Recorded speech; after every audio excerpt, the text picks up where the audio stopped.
Welcome back to another episode of the No Stop Podcast. I'm your host, Chris Duffy. And ladies and gentlemen, it is game day. We are about 2 hours away from tip-off, a little bit more, about 2 hours and 20 minutes away from tip-off of the first NBA Finals game of your New York Knicks in 27 years, baby. It is so exciting, man. I have been excited all week through my finals, but ladies and gentlemen, your boy's done with junior year of high school, baby. So now it's going to be episodes a little bit more regularly than the last few months because now it's just, getting through the summer, some getting ready for college process stuff, but this podcast means a lot to me. I mean, I was the guy who really wanted it to happen with Declan Waters. Shout out Declan. But yeah. Anyways, just get that out of the way. The New York Knicks, man. OBJ and Jackson Dart are on a flight out there to watch game one of the NBA Finals in San Antonio. I love that so much because, you need a quarterback and you need a wide receiver to get along well. So OBJ and Jackson Dart going out there together to watch that game is great. Speaking of the Knicks, though, I mean, put OG on Victor Wembanyama. You did that in your last matchup against them in March, and it worked like a charm.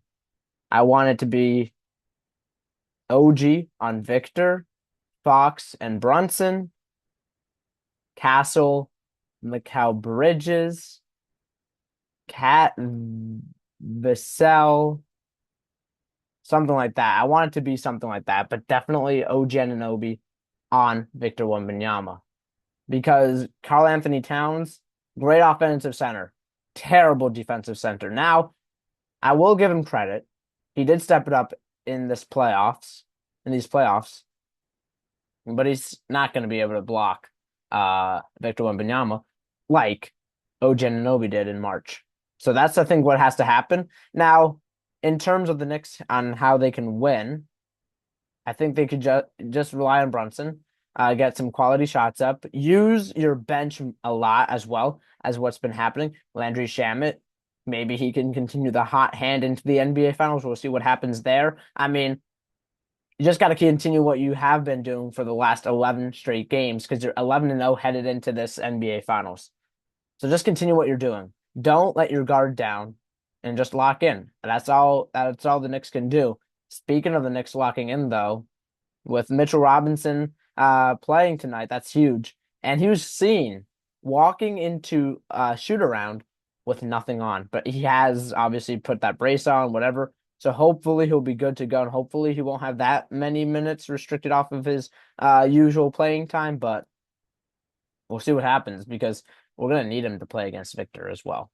Because who cares? It's your freaking pinky. You have 9 other fingers. You have 9 other fingers. Pinky ain't gonna do nothing. If you gotta block a shot, block it with 4 fingers, not 5. Or maybe just block it with your broken pinky. Who the hell cares? It's the NBA Finals. You gotta play your best men. You can't be missing the NBA Finals.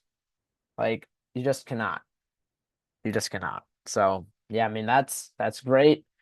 We're gonna go back to the Giants now as because they signed all these wide receivers, Braxton Berrios, OBJ, and Juju Smith-Schuster, they had to get rid of somebody. And that somebody was their kicker, Jason Sanders, former All-Pro. Unfortunately, though, he only hit 6 of 11 field goals in the offseason.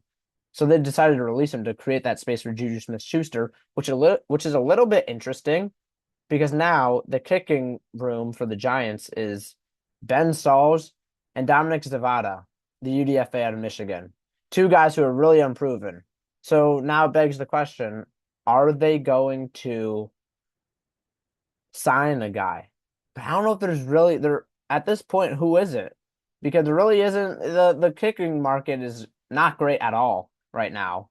And it also begs the question, why did they release him and not just put Roy Robertson Harris on IR?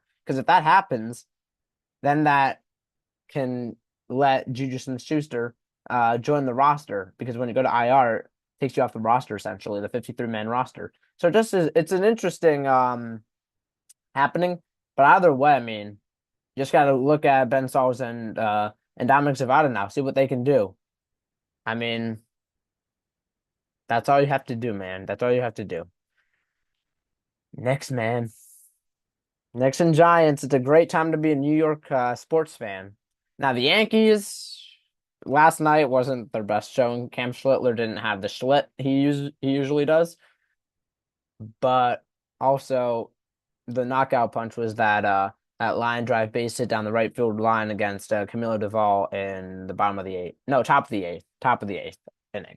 So, I mean, I can't believe it, man. I have no words for how excited I am for tonight. I'm gonna be having a watch party with some of my buddies here at my house. So it's gonna be fun. It really is gonna be fun. And I just can't wait to see what happens. I want to see Mike Brown coach his you know what off, his ass off. And you know what? In the words of Mike Brown at his press conference the other day, who let the dogs out? Who? Who let the dogs out? You know who let the dogs out? You did, Mike Brown.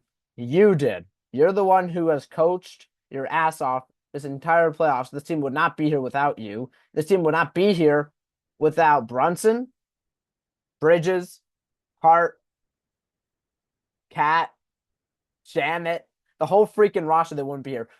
But you got to give credit to the coaching staff as well. I mean, that's all it is. Now, this matchup is going to be interesting because what are the Spurs like 62 wins?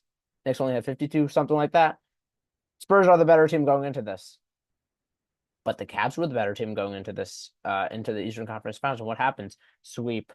They were I felt like I was nervous that first game against the Cavs in the Eastern Conference Finals. Like I was shaking. I was like, but there was no need to be nervous. The Knicks were just the better team in that series. So they can be the better team in this series as well. I mean, my prediction, Knicks in six. Knicks in six. For whatever reason, the Spurs are favored in like every single game, and the most favorited outcome is Spurs in six. Have they not been watching what the Knicks have been doing 11-0? Are we serious right now? Are we kidding? Like OKC had to push them. That series, the Western Conference Finals, that was like what, 7 games, 6 games? I don't even remember. But the Knicks have been able to continue to win since the first round. They haven't lost a game in almost 2 months. And you're going to say that the Spurs are favored in this series. What have you been watching? Because clearly you're not watching the Knicks. Because the Knicks are here, and the Knicks are ready to put a freaking banner back up in MSG for the first time since 1973. Don't play with me. Don't play with the Knicks either, or they're gonna crucify you. That's gonna do it here for this episode of the No Stop Podcast. Chris Duffy signing off.